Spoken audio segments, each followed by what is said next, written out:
Добрый вечер. В эфире информация.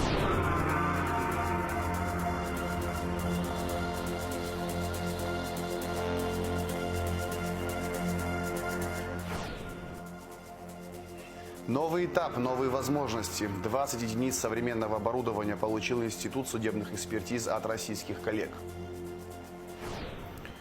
По поручению президента начались работы по замене магистрального водопровода в Очимчире. Из республиканского бюджета выделено 30 миллионов рублей. Чисто, культурно, тепло. Почему этим летом многие туристы выбрали местом отдыха Очимчирский район? Актуальный репортаж программы.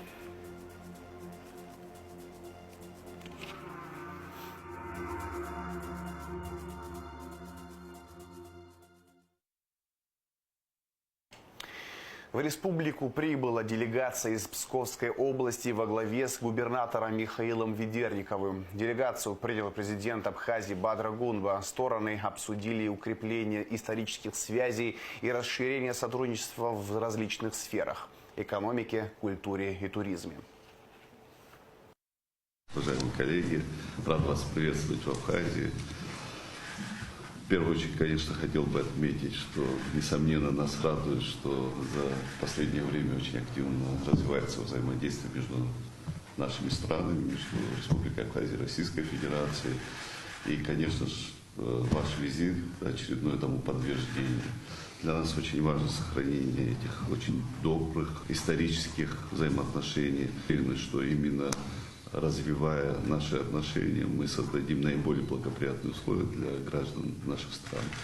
Конечно же, развиваем мы свои взаимоотношения практически во всех отраслях, во всех направлениях. В первую очередь, это, конечно, военно-политические отношения, укрепляем экономические, социальные. И это все, конечно, не может не сказаться на обычных гражданах. Для меня очень важно понимать, что и выстраиваются особые отношения с регионами Российской Федерации. И, конечно же, Псковская область, как один из динамично развивающихся регионов, то, что мы имеем возможность сегодня взаимодействовать, нас не может не радовать. Спасибо вам большое за то внимание, которое вы уделяете взаимодействию с Республикой Абхазия. Я знаю, что запланировано подписание соглашения с Гудоводским районом о побратимских взаимоотношениях. Это очень важное направление.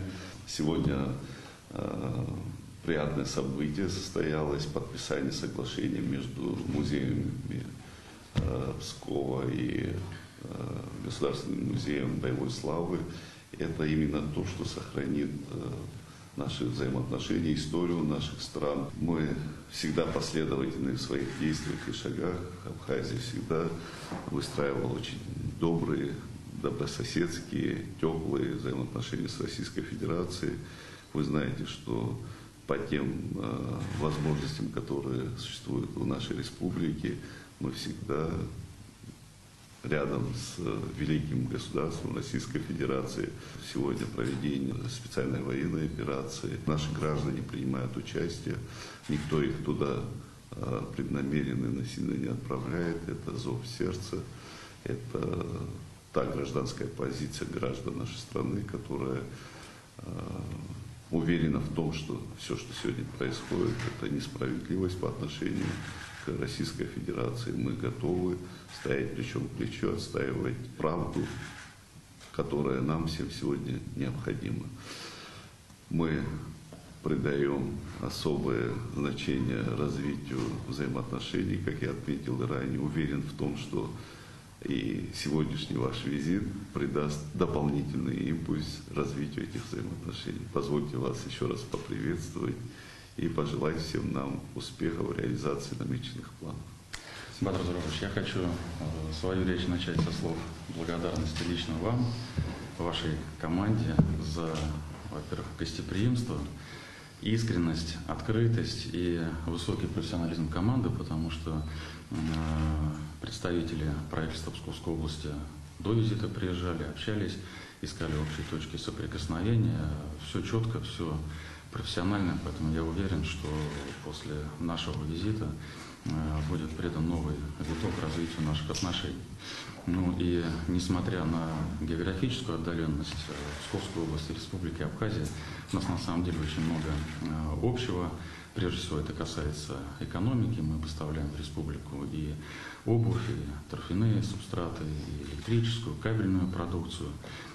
Есть потенциал для расширения этого сотрудничества. Вижу, насколько активно республика развивается, насколько активно развивается туристическая сфера, новые ательеры приходят, открывают и реставрируют гостиницы. И в этой части все, что необходимо для гостиничного бизнеса, мы тоже можем предлагать, потому что часть из этого производится именно на территории Псковской области.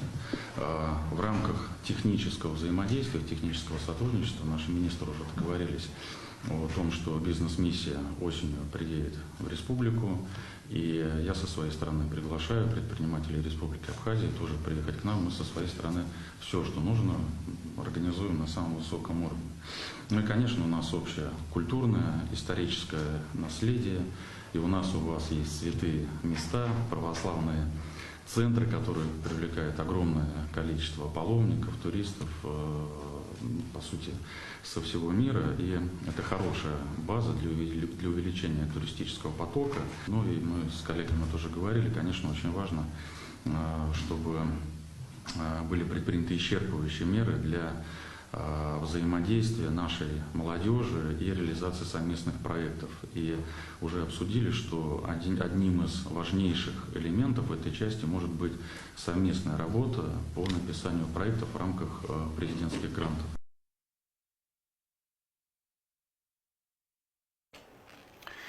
Вопросы развития сотрудничества между Абхазией и Псковской областью обсуждались на встрече премьер-министра Абхазии Владимира Делба и губернатора Псковской области Михаила Ведерникова.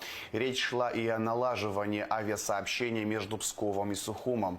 В рамках визита делегации из Пскова также подписано соглашение о сотрудничестве и взаимодействии между Музеем боевой славы имени Владислава Ардзенба и Военно-историческим музеем-заповедником Псковской области. Обо всем подробно в материале Гугуцы Вардания. По прибытии в Абхазию губернатор Псковской области Михаил Ведерников вместе с вице-премьером республики Джансухом Нанба, членами Кабмина и послом России в Абхазии Михаилом Шургалиным возложили цветы к памятнику российским миротворцам, почтили память героев Второй мировой войны и Отечественной войны народа Абхазии. Далее все переместились в Государственный музей боевой славы имени Владислава Ардзенба, где для гостей была проведена экскурсия. Сотрудница госучреждения Эльвира Подпругина рассказала об экспонатах, экспозициях Второй мировой войны и Отечественной войны народа Абхазии, первом президенте страны, чье имя носит музей. У нас началась война, он стал нашим верховным главнокомандующим. Вот высшая военная награда нашего государства, Герой Абхазии. Затем между Музеем боевой славы и Историческим музеем-заповедником Псковской области было подписано соглашение о сотрудничестве. Подписи поставили руководители музеев Мзея Бея и Наталья Суббота. Документ подразумевает проведение совместных мероприятий и конференций, разработку вставок, обмен методическими и справочными материалами, фото и видеотрансляции. Стороны обменялись памятными подарками. Далее встреча в Кабмине, на которой премьер-министр страны Владимир Делба и губернатор Псковской области Михаил Ведерников обсудили взаимодействие сторон в социально-культурной и духовно-нравственной сферах, налаживание гуманитарных связей, подписание договора о побратимских отношениях с Гудаутским районом. Проговорили о том, что мероприятия в сфере экономики у нас будут более детально проработаны, установили сроки. Предложили нашим коллегам к определенному сроку, к 25 августа, проработать план мероприятий для того, чтобы представить и мне, и Михаилу Юрьевичу для рассмотрения и дальнейшего подписания. Еще раз хочу поблагодарить наших коллег и убежден в том, что сотрудничество между Псковской областью и Республикой Абхазия будет динамично развиваться. Михаил Ведерников отметил, что для Псковской области сотрудничество с Абхазией – это еще один виток развития международных отношений, налаживание авиасообщения между Псковом и Сухумом, образование, спорт, экономика и другие направления. Стороны планируют взаимодействовать во многих сферах. Несмотря на то, что мы достаточно далеко друг от друга находимся, у нас много общего, большая история, православные традиции, православные святыни, динамично растущий туристический поток. Вот мы в первую очередь эти, конечно, направления обсудили взаимодействие по линии образования, культуры, спорта, экономики. Ну и вот, как Владимир Валерьевич сказал, не откладывая в долгий ящик, до 25 числа Кабинеты министров Псковской области и Республики Абхазия подготовят абсолютно предметный план, тем более, что коллеги уже достаточно плодотворно поработали. А до 1 плюс-минус сентября мы проведем совещание в режиме ВКС, где этот план затвердим и будем по нему уже двигаться. Но, допустим, Министерство образования и молодежной политики, они уже мероприятия свои начнут проводить еще до того, как план будет утвержден. Поэтому у нас ожидания большие и позитивные. Также в рамках встречи стороны обсудили и отдых детей из Псковской области в Абхазии и наоборот. Гугу Савардания, Лилиан Маршан, Абхазское телевидение. Какие риски, в том числе для Абхазии, несет создание Зангезурского коридора под контролем США и подписание соглашений между Арменией и Азербайджаном? Политолог Беслан Хагба прокомментировал значение подписанного в Вашингтоне меморандума по урегулированию конфликта между Ереваном и Баку. Беслан Хагба также прокомментировал заявление грузинского премьера Кобахидзе о неподписании соглашения о мире. Вряд ли какие-нибудь изменения коренные, кардинальные произойдут по отношению к Абхазии и Южной Осетии, потому что это не отвечает интересам Грузии, это не одобряют грузинское общество, это может вызвать раскол, и к чему приведет, мы не знаем. И потому, учитывая потребность грузинского общества, всегда правящая власть, когда отмечают годовщину, они говорят, что мы никогда не пойдем на мирные переговоры, мы никогда не пойдем на признание Абхазии и Южной Осетии.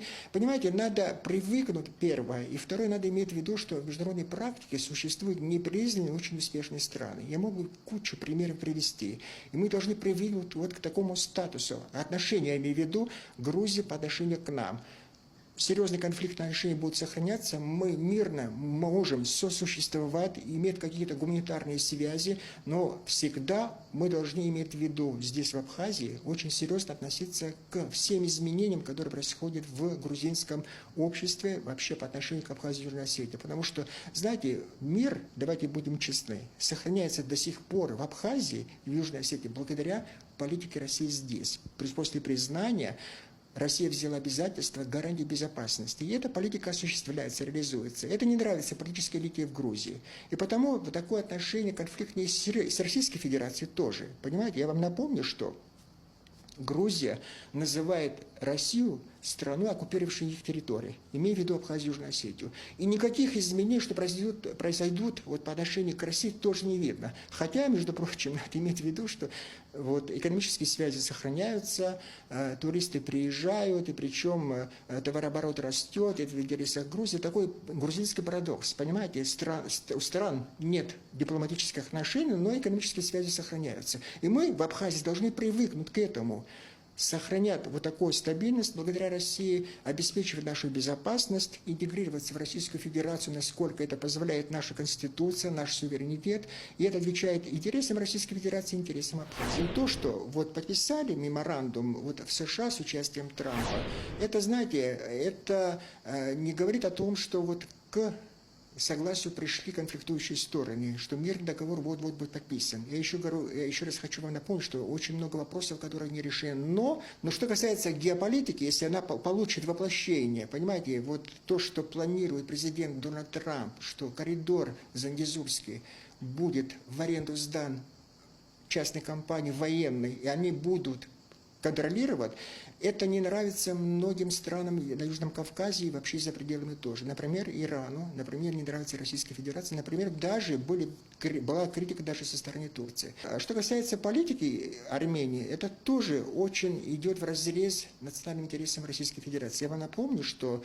Армения находится в таможенном союзе с Российской Федерацией в рамках Евразийского союза. Это говорит о том, что они не могут другие договоры таможен, например, подписать с другими странами. То есть надо выйти из этого союза. Как это будет осуществляться, мы не знаем. Вот понимаете, столько противоречий. Не уверен, что в ближайшее время какие-то договоренности случится, какой-то договор будет заключен, который приведет к стабильности в этом регионе. Очень много конфликтов, которые до сих пор еще не разрешены.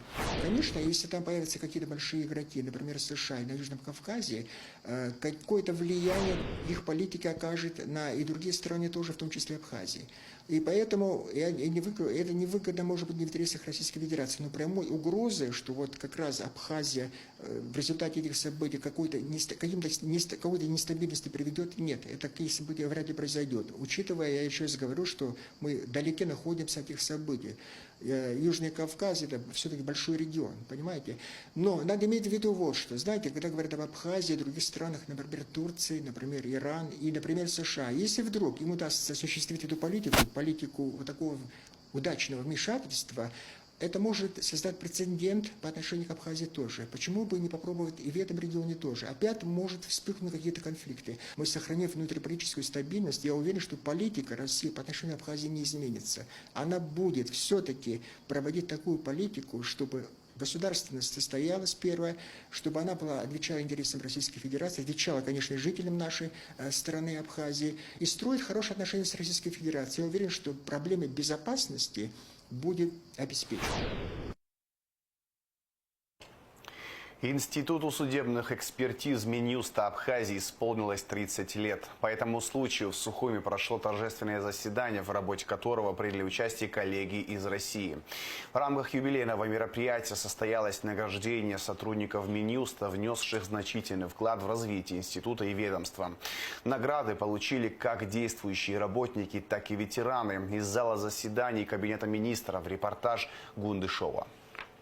Республиканский научно-исследовательский институт судебных экспертиз был основан 10 августа 1995 года и за прошедшие годы внес значительный вклад в обеспечение правосудия в Абхазии. Институт проводит широкий спектр экспертиз, результаты которых используются в качестве доказательств в судах.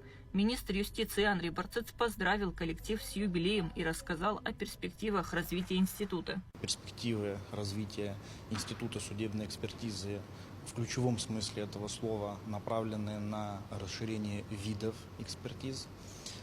В этом направлении ведется плодотворная работа, связанная в первую очередь с подготовкой квалифицированных и специализированных кадров. В то же время современный мир устроен таким образом, что качественное, глубинное научное исследование возможно с применением современных технологий, современного оборудования. Мы нацелены на то, что во взаимодействии с нашими российскими коллегами мы получаем современные виды и образцы оборудования, и под это оборудование мы готовим специалиста. История института началась в непростой период становления страны. В условиях послевоенного восстановления и формирования новых государственных институтов создание эффективного и профессионального органа службы было жизненно необходимо. Благодаря профессионализму и дальновидности действующих на тот период времени руководителей Министерства юстиции, это Батал Иванович Атапагу и Людмила Платоновна Ходжашвили, были достигнуты договоренности с руководством одного из судебно-экспертных учреждений Российской Федерации, где впоследствии сотрудники нашего института прошли обучение по программе дополнительной профессиональной переподготовки, и им впервые была присвоена степень государственных судебных экспертов. Этот этап, наряду с беспрерывным процессом работы со стороны руководства Минюста по обеспечению института необходимым материально-техническим оснащением, стал отправной точкой для возможной реализации полномочий государственных судебных экспертов. В рамках юбилейных мероприятий были отмечены заслуги сотрудников Министерства юстиции, которые на протяжении многих лет добросовестно выполняют свои обязанности, способствуя укреплению законности и правопорядка в стране. Награды получили как действующие работники института, так и ветераны, внесшие свой вклад в становление и развитие экспертного учреждения. Создание этого института – это была просто проблема, необходимость. После войны, вы знаете, судебные органы для того, чтобы могли давать оценку тем или иным вещам по рассмотрению разных уголовных и прочих дел, нужно было обязательно нужна была экспертиза, и у нас это стало проблемой. Тогда, если вы помните, материально-техническое обеспечение судов было за Министерством юстиции. Заместитель директора Департамента государственной политики в сфере судебно-экспертной деятельности Минюста России Екатерина Козырева поздравила абхазских коллег и выразила уверенность в том, что дальнейшее сотрудничество и взаимодействие станет плодотворным, а также зачитала поздравительное письмо от имени исполняющего обязанности министра юстиции Российской Федерации Евгения Захарчука. Благодарю вас за укрепление сотрудничества и плодотворное взаимодействие в решении общих задач в рамках заключенного между нашими министерствами соглашения.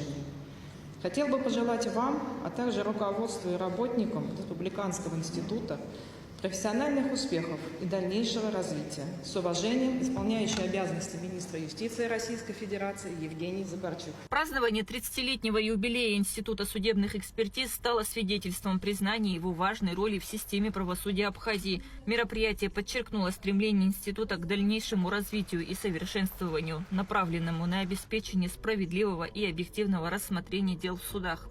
Несмотря на сложности, характерные для этапа становления института, благодаря высокому профессионализму его коллектива удалось не только успешно развить практику судебной экспертизы, но и внести весомый вклад в обеспечение правопорядка и законности в стране. В сложное послевоенное время институт, опираясь на поддержку Минюста Абхазии, сумел доказать свою состоятельность, став одним из ключевых звеньев в правовой системе нашей страны. За 30-летнюю деятельность Институт судебных экспертиз Минюста Абхазии внес значительный вклад в формирование правового государства, защиту прав и свобод граждан, укрепление законности и правопорядка. Юбилейная дата – это повод отметить достижения, наметить новые цели и задачи, подтвердить приверженность принципам верховенства закона и справедливости. Кундашова, Алексея Гухава, Абхазское телевидение.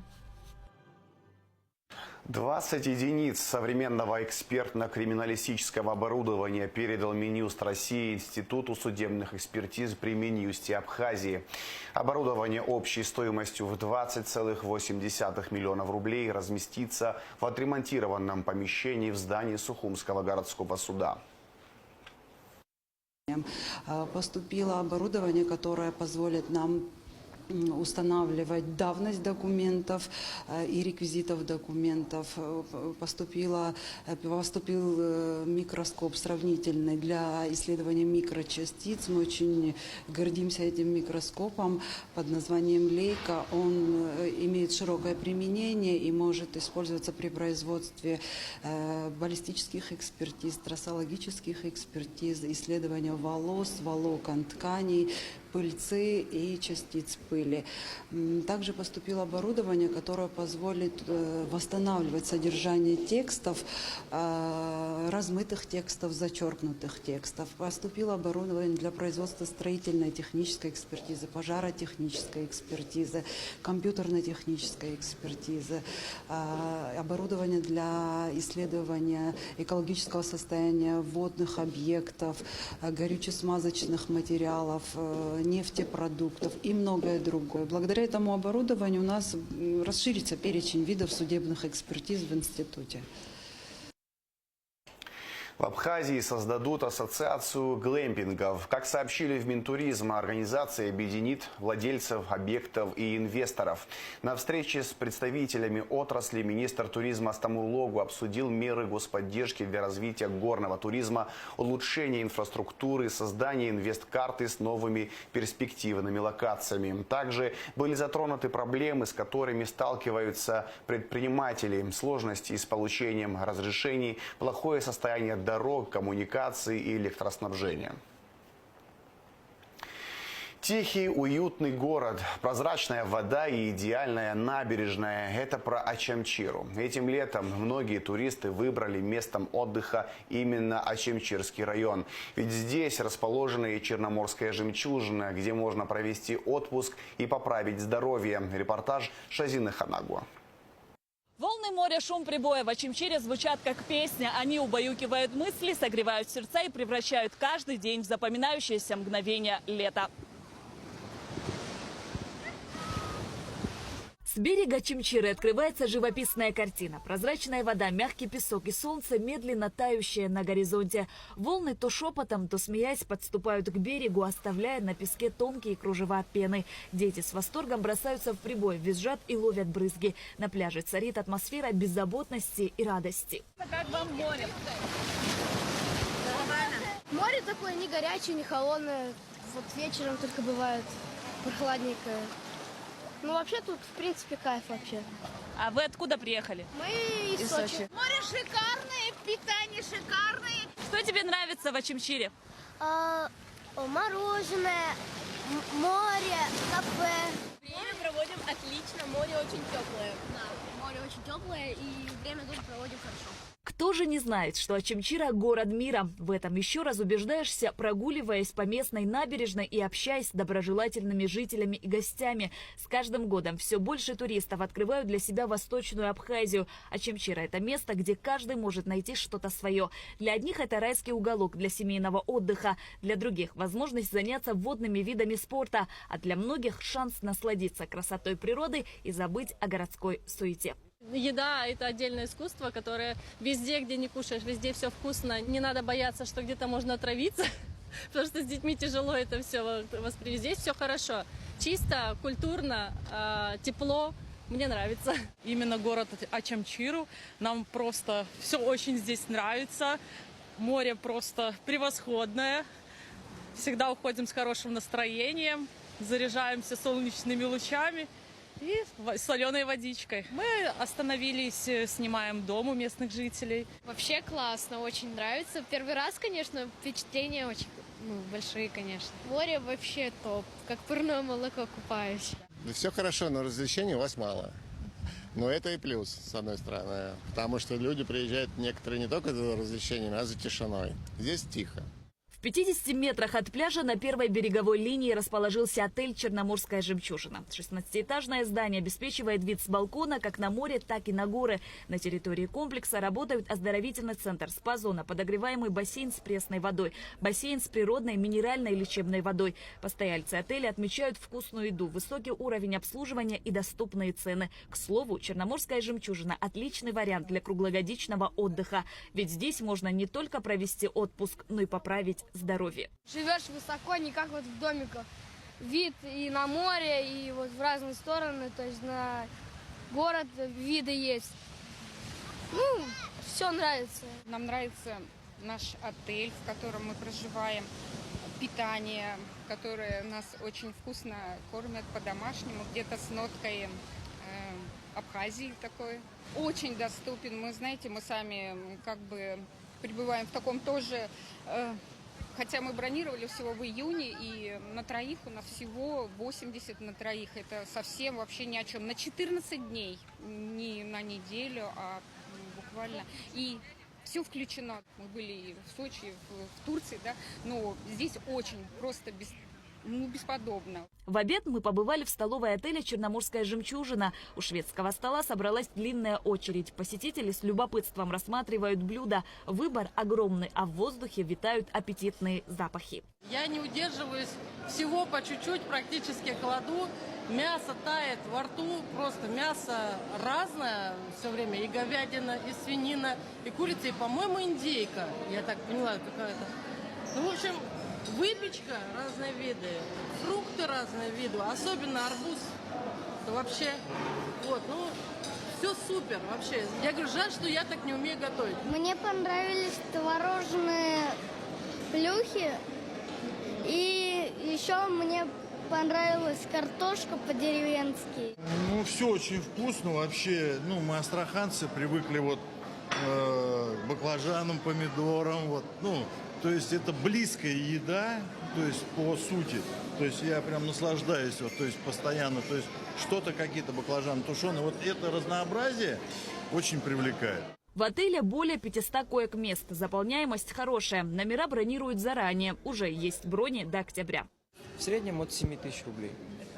с трехразовым питанием, соответственно, пользованием нашим пляжем, 2 бассейнами, один с пресной водой, другой с термально-кремниевой, она, соответственно, лечебная, от природы горячая. Большой спектр процедур, начиная с классических массажей, гидромассажей, подводных душ-массажей, косметология, соответственно, соляные какие-то процедуры, соляная комната.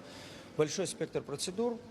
Люди, которые сюда приезжают, соответственно, они уже знают, куда едут, и знают, что у нас есть очень хороший оздоровительный центр. Также у нас немало нашего местного населения приходит, чтобы сделать себе те или иные процедуры. Также пользуются нашим бассейном термальным. Туристический сезон в районе проходит весьма активно. В начале сезона возникли некоторые трудности. Май и июнь были дождливыми, что вызывало беспокойство. Однако к июлю и августу ситуация стабилизировалась. Большинство отелей заняты, а частный сектор и гостевые дома продолжают развиваться, отмечает начальник отдела туризма, международных связей и СМИ администрации Очимчирского района Дмитрий Кубахи. Делается все возможное, чтобы Очимчира стала центром отдыха и просто уютным, чистым городом. У нас крупных объектов в районе 6 больших объектов. Это вот Тамыш, Виллаж, вы знаете, потом Черноморская жемчужина, тоже жемчужина на берегу, большой оздоровительный комплекс спортивный. Они, вот что называется, крупные, но частный сектор тоже развивается. Гостевые дома. Раньше в Очимчирах это было слабо развито, но последние несколько лет именно туристы, вот связано с тем, что люди ожидали, что аэропорт должен открыться, и он открылся, слава богу. И сейчас вот большие надежды на то, что восточная часть будет посещать больше туристов, будет, значит, логистика для них более легче налажена, и вот люди начинают вкладываться именно в это направление. Абжуйская Абхазия – место необычное, созданное для особого отдыха. В ней есть своя изюминка и черноморская жемчужина, которая с каждым годом привлекает все больше гостей. Ведь город Очимчира – лучший город мира. Шазина Ханагуа, Ахра Амичба, Абхазское телевидение. Более 3,5 миллиардов рублей налоговых платежей поступили в бюджет Абхазии за 7 месяцев, сообщили в Министерстве по налогам и сборам. План перевыполнен на 16%. В июле этого года поступления налоговых платежей составили 982 миллиона рублей при плане в 811 миллионов. В Очимчире приступили к замене магистрального водопровода. Работы стартовали по поручению президента Бадры Гунба. Средства выделены из республиканского бюджета. Подробнее в материале наших коллег из Очимчира Информ. В Очимчирском районе ведутся работы по замене изношенных труб накопительного бассейна, обеспечивающего водоснабжение города. Администрация Очимчирского района выделила средства, и сотрудники МУП «Водоканал» приступили к ремонту водопровода, который исчерпал свой ресурс за многие годы эксплуатации. Мы стоим на холме, где наши водонакопительные бассейны, и в ветке была труба уже лет 15 по всем параметрам. Он вышел из строя. Приступили мы к этой работе, которая снабжает город от накопителей до первой отпускной задвижки. Он протяженностью у нас 1,5 километра. Завезена часть материала. И один бассейн в прошлом году был у нас отремонтирован. Я думаю, снимем мы проблемы от накопителей до города. Глава администрации Очимчирского района Алхаз Каца лично осмотрел место проведения работ и отметил, что замена водопровода значительно улучшит водоснабжение Очимчиры. У нас была огромная проблема с водоснабжением города Очимчира от накопителей, которые поступают в город. Основная труба, которая питает город. Благодаря руководству страны была оказана большая помощь, выделены средства. Сегодня МУП «Водоканал» занимается подготовительными работами по укладке трубопровода, который снабжает основной город. На сегодняшний день за моей спиной вы можете увидеть, что основные работы уже проведены. Линия по укладке водопровода, она полностью прочищена. Траншея уже вырыта. Буквально в ближайшее время мы приступим к засыпке песком и последующей пайке и укладыванию трубопровода. Ожидается, что работы завершатся к концу года. Майнинг-ферму обнаружили сотрудники СГБ в Сухуми. 8 аппаратов для добычи криптовалют различной модификации потребляли более 25 киловатт электроэнергии. Репортаж пресс-службы СГБ. 11 августа 2025 года сотрудниками Службы государственной безопасности Республики Абхазия проводились мероприятия по выявлению, пресечению фактов незаконного подключения майнинг-оборудования к единой энергетической системе Республики Абхазия. В результате в городе Сухум по улице Адлейба, 3-й проезд, дом 8, в подвальном помещении была обнаружена действующая майнинг-ферма, которая состояла из аппаратов по добыче криптовалюты различной модификации. Незаконно подключенные аппараты потребляли электроэнергию более 25 киловатт. Аппараты были демонтированы и изъяты, а также был составлен административный протокол. В настоящее время владельцы аппаратов устанавливаются. Инвалиду первой группы и ветерану Отечественной войны народа Абхазии Инварбию Ашуба специалисты столичной администрации капитально отремонтировали квартиру. Подробности в материале пресс-службы мэрии. В каких условиях живет инвалид первой группы Отечественной войны Абхазии?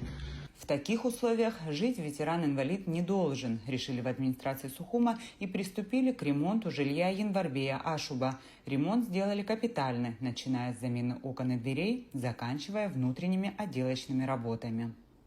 Да, в квартире был произведен полностью капитальный ремонт, были отбиты полностью стены, демонтированы дверные проемы, стяжка пола. Затем уже заново полностью были оштукатурены все стены, окрашены, уложен теплый пол, залита стяжка, уложен керамогранит и затем в зале ламинат. Установлены новые дверные, в дверных проемах двери, в оконных проемах окна и входная группа новая.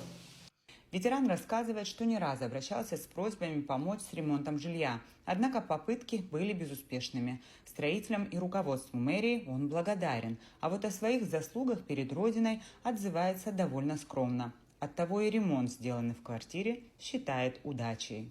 Обращение-то было, конечно, но редко кто реагировал на это обращение. А сейчас вот новый мэр города, кто появился, я его плохо знаю, не то что плохо, просто я с этим человеком не знаком. Но, видимо, увидел, что участник войны, там это инвалидство, наверное, посмотрел, и он согласился сделать мне ремонт. Большое ему спасибо, так и передайте. Ремонт доволен, конечно, доволен. Мне хорошо сделали, очень хорошо, я даже столько не ожидал. Все, что возможно было, мне сделали. Спасибо вам большое за понимание. А так, воевал я, никогда не говорил, что я воевал. В принципе, кто считает себя истинным абхазцем, пусть не говорит, что он воевал. Он защищался, не воевал. Воевали грузины, чтобы отвоевать чужое. А мы что? Мы смогли защитить себя и все. Сейчас отремонтированную квартиру приводят в порядок уборщики. Уже в понедельник ветерану привезут и установят бытовую технику, мебель, необходимую сантехнику. Совсем скоро ветеран Январбия Ашуба сможет въехать в свое новое жилье. Все работы проведены за счет средств администрации города Сухум. Благотворительный концерт «Музыка нас связала» в поддержку детей с инвалидностью прошел в Доме культуры в Гудауте. На сцене выступили не только дети с ограниченными возможностями здоровья из Абхазии, но и преподаватели и волонтеры Академии Хурма, а также солист Ростовской государственной филармонии и преподаватель Ростовского колледжа искусств Александр Грищенко. Все собранные из концерта средства направлены на лечение подопечного Ашана Амира Халваш. Мероприятие было организовано КБФ Ашана совместно с Российской музыкальной академией Хурма при поддержке Российского фонда президентских грантов. Ярким и запоминающимся событием стал концерт Гоши Куценко и группы ГК, который прошел на набережной Сухума в минувшее воскресенье. Мероприятие было организовано в рамках визита делегации из Пскова и собрало множество гостей и местных жителей. Как приняли в Абхазии известного российского актера и музыканта, расскажет Аэлита Арутюнян. Постой, паровоз, не стучите колес. Кондуктор, нажми на тормоза. Я к маме героя с последним приветом спешу показаться на глаза. Гоша Куценко и группа ГК в Сухуме. Это яркое событие подарило многочисленным зрителям хорошее настроение и массу незабываемых эмоций, которые надолго останутся в памяти. Да, весело. Очень классный, крутой. Просто Гошу Куценко первый раз видим в жизни. Только обычно по телевизору либо в кино мы его видим. А так очень классный концерт. Мы под впечатлением, в восторге. Гоша наш кумир. Как отдыхается? Отлично. Нам очень повезло, что столько, очень много мероприятий. Очень рады. Сухум, мы тебя любим и любим. Наше сердце с вами. Прекрасные, добрые впечатления. Как концерт в целом? Концерт, мы приехали из Сибири, поэтому приятная атмосфера, хорошая погода и прекрасный концерт. Конечно же, такая зажигательная атмосфера не оставила равнодушным никого. Люди подхватывали знакомые ритмы песен и танцевали в такт музыки.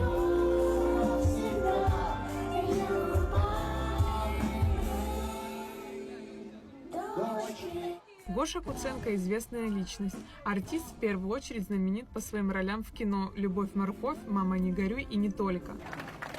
2006 год, 2007, 2008 мы провели здесь, я был президентом Абхазского кинофестиваля «Апсны». Сергей Багаров был президентом страны, вот в этом парке пела Хибла, моя подруга. И для меня это не просто, это страна моих друзей. Это страна моих друзей. Вот знаете, кто-то с кем-то дружит. Вот я всегда дружил с Абхазовым. Рок-группа, солистом которой когда-то был Гоша Куценко, называлась «Баранина 97». Именно тогда начались его первые выступления. Дебютный альбом Гоши Куценко «My World» вышел в 2010 году. Также группа записывала саундтреки к фильмам, например, «Любовь, морковь 2», «Марс» и не только.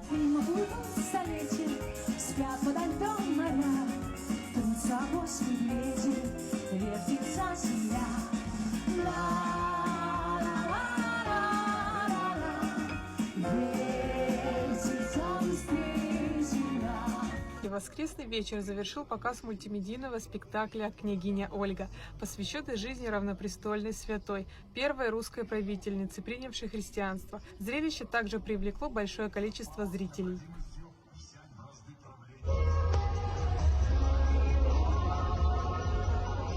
Это приказание Игоря было исполнено, и Ольга предстала пред ним, и стали они законными мужем и женой. Аэлита Арутюнян, Гунда Шоу, Анарсоу Цулукия, Абхазское телевидение.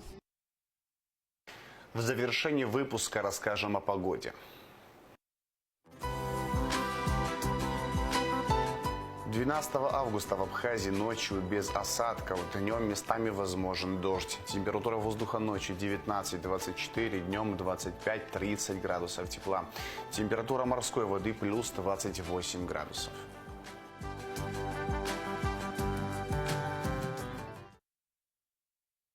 На этом информационный выпуск Амшикшара подошел к концу. До свидания. Всего хорошего.